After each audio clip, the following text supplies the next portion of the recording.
Good day, detectives. I am Detective Jim. And I am Detective Kayla, and we are sitting down today to look at the clues and give our forecast. We saw the forecast that you guys have already made in the comments of the last video. Let's go ahead and go through each of these clues, give our own forecast, and then see if they match up at the very end of the video. Time is of the essence. Let's go ahead and take a look at clue number 1. So the first image that we have here is an upper level map, and our clue is to look where the jet stream is, and that's indicated by the blue on the map. So just looking at this, we have a jet stream that is over the southern part of the United States into Texas. We got some strong winds in the middle there, and then there's also another part of the jet stream that's up over the northeast. So 2 areas of interest when we're looking at the jet stream itself. What else could the jet stream indicate for us? Well, as meteorologists, we look for things like rising and sinking motion associated with the jet stream. Depending on how the jet stream comes in, we look for either the left exit region of the jet or the right entrance region. For this scenario, we're looking at a left exit region, like you said, over Texas. So something to keep in mind as we look at the rest of the images here. Let's turn our attention to clue number 2 for this image. In what season do we typically see the jet stream here? So let's see. A jet stream along the Mexican-US border, I would tend to think it wouldn't be summertime. Nope, definitely not summer. Normally the jet is much further north. Maybe we can narrow it down to fall, winter, spring, at least, and start there. So we've eliminated summer from our list of possibilities. Let's see what image number 2 has to tell us. So now we're going to look at the mid-level map and see what features are going on there. One of the things we look at is low pressure areas or troughs. So I'm seeing low pressure over the Dakotas and a trough that comes down south from there. Looks like the winds are going in a counterclockwise rotation. Looks like there's good wind speed there. Looks like something is setting up at the mid-levels. Might something be going on there? With this map, looking at the Dakotas and kind of southward from there and knowing that the jet stream is over, you know, like the Texas panhandle, things aren't making too much sense at the moment, are they? Let's take a look at our next clue. So our next clue is at the surface. So we already established the upper level, the mid-levels. At the surface, we actually see that there is low pressure under that mid-level circulation, and a cold front is extending south and southwest into Texas, right where that jet stream is. That's getting very interesting. Okay. And we see, again, looking at the wind barbs, the southerly winds out ahead of the cold front and northerly winds behind it. So we've got some warm airs, and it looks like the Gulf is open for business here, so moisture is coming up. So it looks like at this point anywhere from around that low pressure system southward along and east of that front is our area of interest so far. Yeah, so we'll keep our eye on that, but that was a great point that you just mentioned about how we can tell warm, moist air is coming into the US from the Gulf. That gives us another clue as to which season we're in. What season do we normally see this happening? I think we can narrow it down pretty close to the either early, mid, or late springtime. That's right, but it could possibly be early to mid-fall. So Could be. Maybe this isn't quite a winter type scenario. I think we can rule out most of the winter scenarios right now, but we still have more images to look at. That's right. We need to look at some more images in order to nail it down. Let's do it. This next image is called a skew-T diagram, and it has a whole lot of information on it that we don't need to look at most of it. We're just going to look at 2 main things as indicated by the clues on the side here. That's right. So as looking at the image, the line on the right side is the temperature, the one on the left side with all the squiggles is the dew point. It's very squiggly. And also, this is not only skew-T, but it's also log P. The log P is logarithmic pressure. So as you're looking at the image, pressure is increasing as you go down. So the surface level is toward the bottom. It's actually at the bottom. Let's take a look at our temperature and dew point at the surface. Yes. Big question we look for is what is the temperature there? Yes, this will indicate to us whether it's winter weather or not. That's right. And so as we can see from this image, it is well above freezing.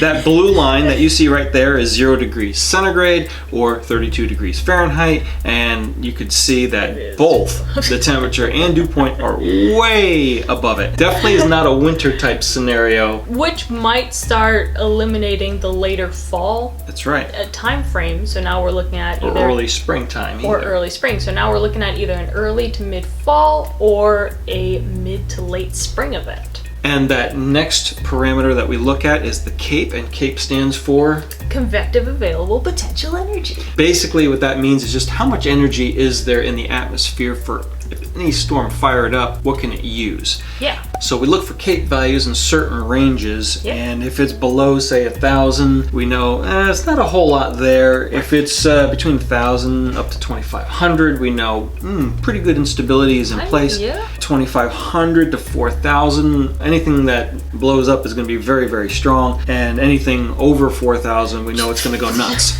So looking at this one SKU-T that we got, we are able to see that the CAPE value is 2732. Okay. So that puts us in that third category of strong instability. So not saying that this is a storm event, but we know that it's not winter weather, and we do know that there is instability in the atmosphere. So something to remember and pay attention to as we look at the rest of the images.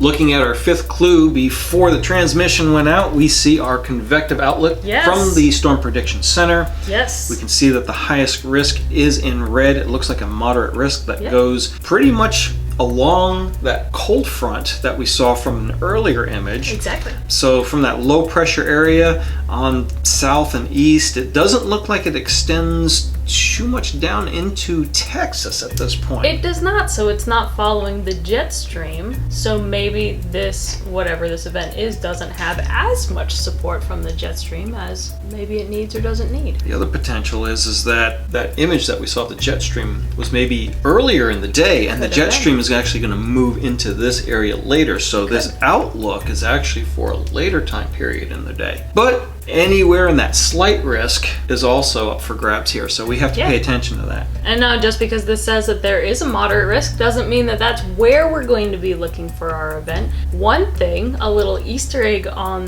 this this image, if you've been following what the Storm Prediction Center puts out for its convective outlooks, is that you don't see an enhanced risk little bubble color. What could that indicate? What time, what decade, what range of years could this limit us to? Is this a recent event? Is this past? So that's something that if you caught that, kudos to you.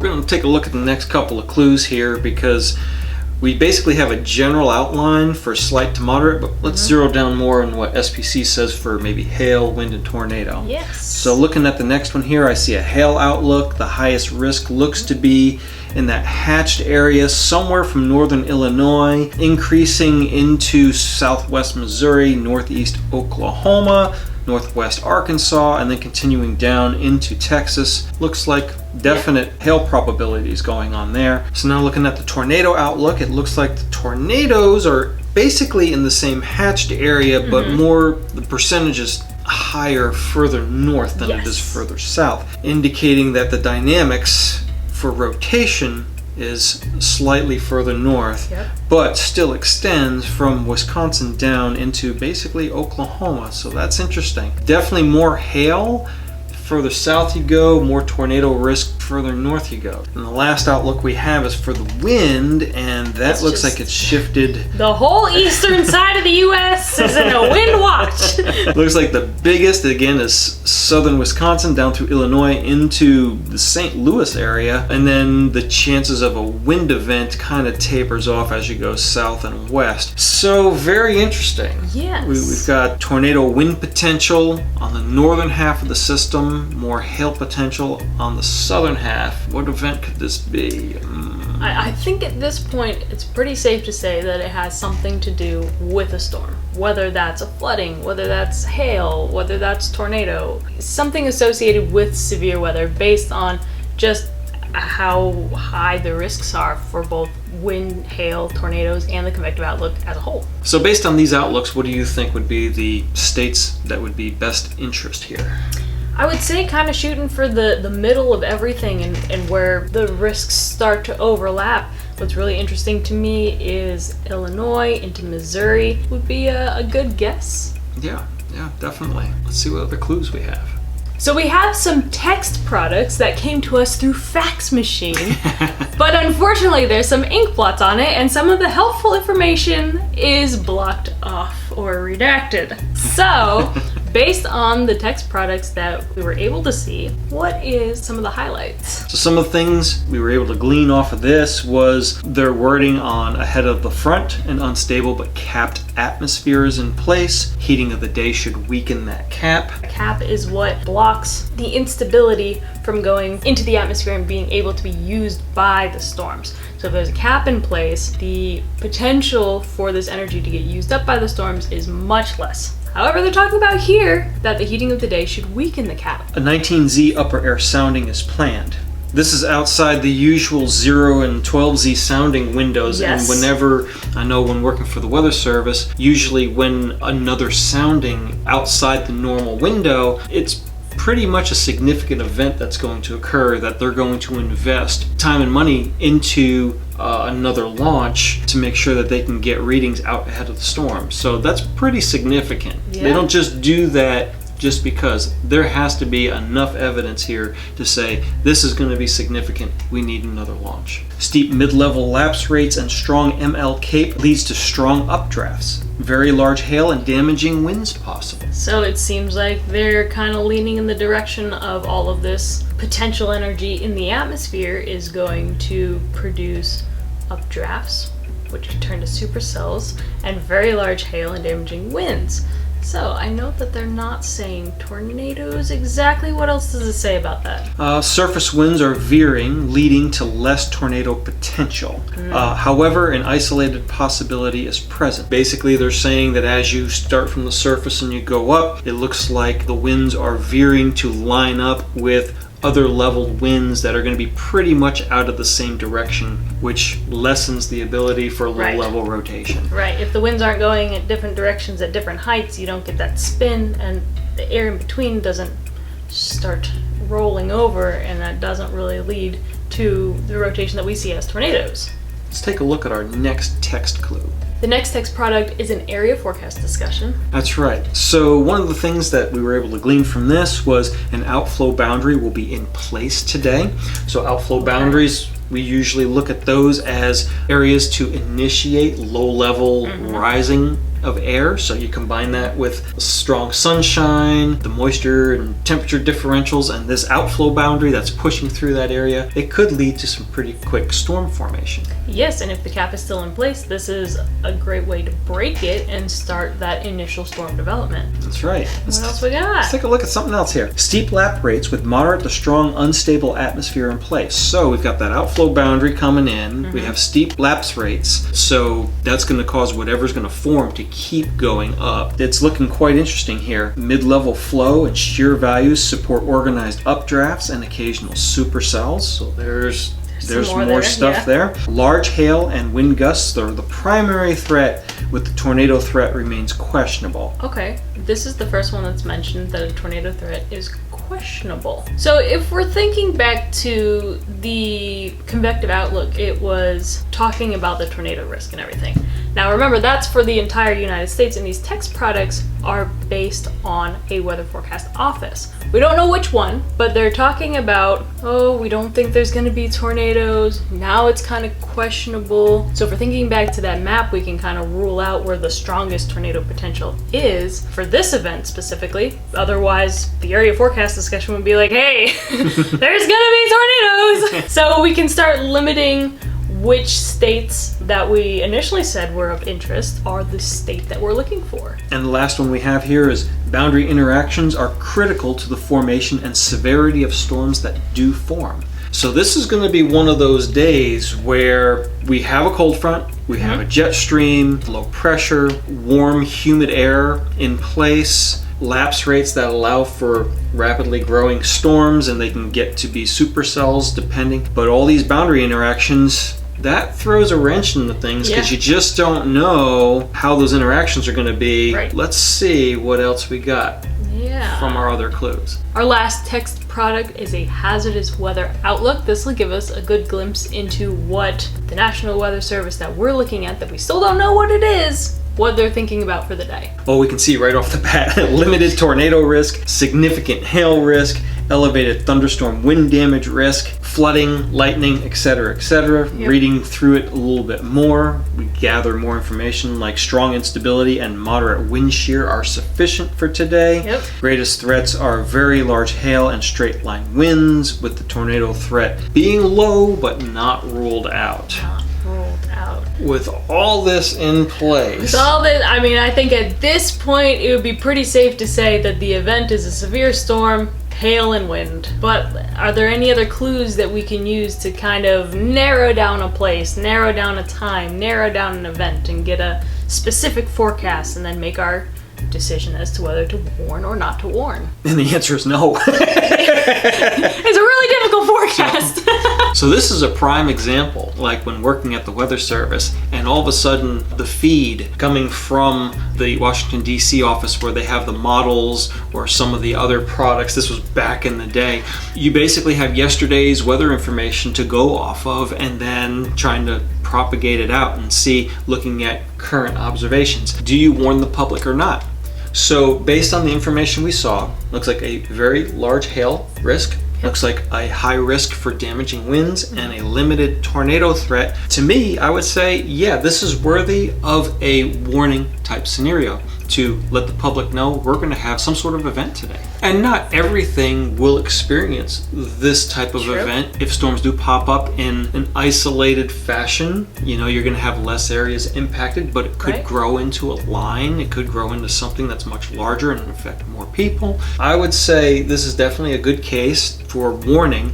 Now, the question is what type of event would this be? We're leaning Yeah. toward hail, Yeah, and where are we going wind, to warn? possible tornado. Yeah. So based on this information, the limited information, our guesses would be probably somewhere in the Illinois, Missouri area. Definitely hail. Definitely hail. Damaging wind, downburst winds. Yeah, very strong, very fast, straight line winds at the very least. That's right. And this also looks like a classic setup for any of those southern storms where the jet stream is, that some Yeah. of those storms could possibly have Yeah. tornado potential with them. That's about as good as the forecast can get with the information that we're given. Now let's maybe do some cheating and kind of uncover the redacted portions of certain things and see if we can nail down a specific date and event. Oh, look, the data feed suddenly is starting to look work at again. that! So now that you guys have a kind of an idea of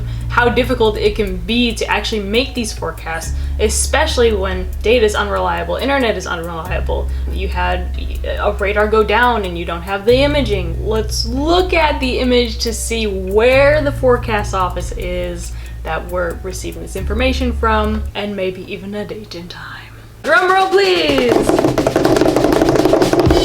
The forecast office is Springfield, Missouri. Okay, severe weather, Springfield, Missouri. Remember, our convective outlook didn't have the enhanced risk on there, so it's before present times. Anybody getting close? Final piece of the information is what's the date for this event? That's right. And so there it is. The hazardous weather outlook came out in the morning of Sunday, May 22nd, 2011. That event is... That would be the Joplin, Missouri EF5 tornado. And you're probably going, wow, I thought we were going toward hail and damaging winds. If you're thinking to yourself, wow, this day did not look like it was going to be the costliest tornado in U.S. history, you would be correct. This is the information that meteorologists have to work with, and this is actually what happened that day. At 9 o'clock in the morning, there was a very limited tornado risk, and they weren't calling for it to be that kind of a day. They were thinking the main threats were going to be straight line winds, hail, and especially more northern, not Joplin, which is very southern Missouri, almost into Oklahoma. So to have this tornado event happen in this area is very troublesome for forecasters. So basically, you kind of step through the process by us just removing the area and the date and time. This is their day-to-day forecast. They get data in, sometimes data's missing, but a lot of times they do have their full suite of data, and they have to go off this information, and you can see, plenty of CAPE.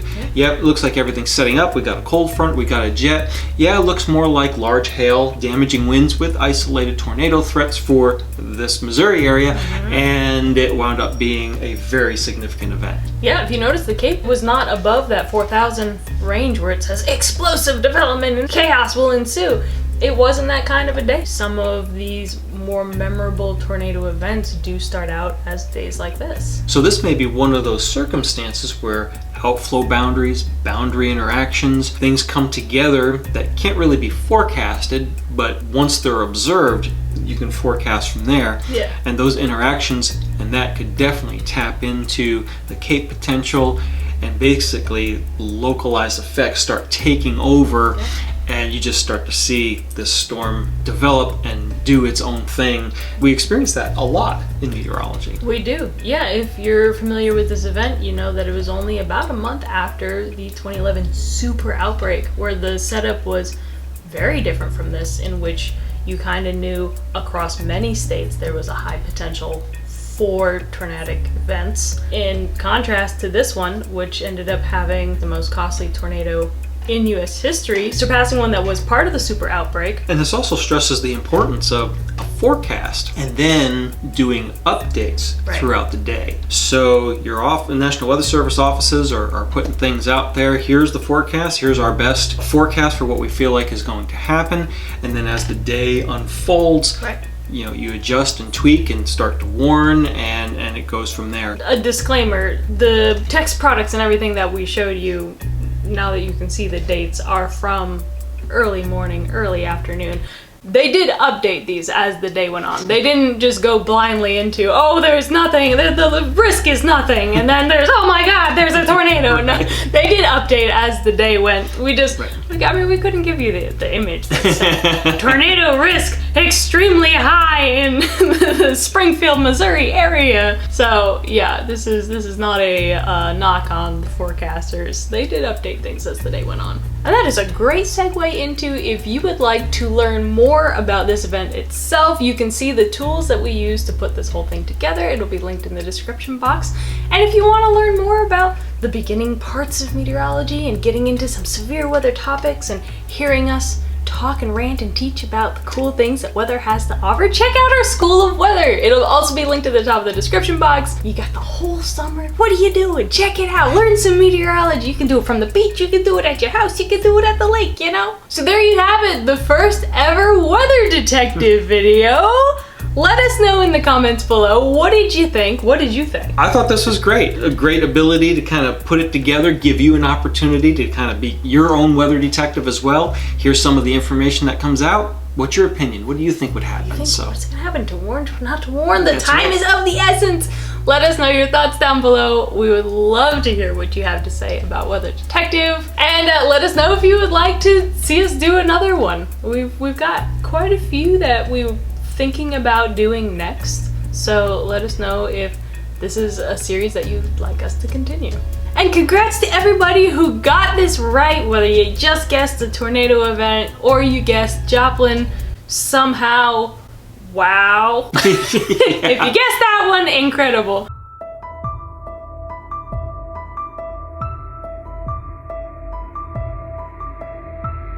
Let us know how you did it in the comments as well.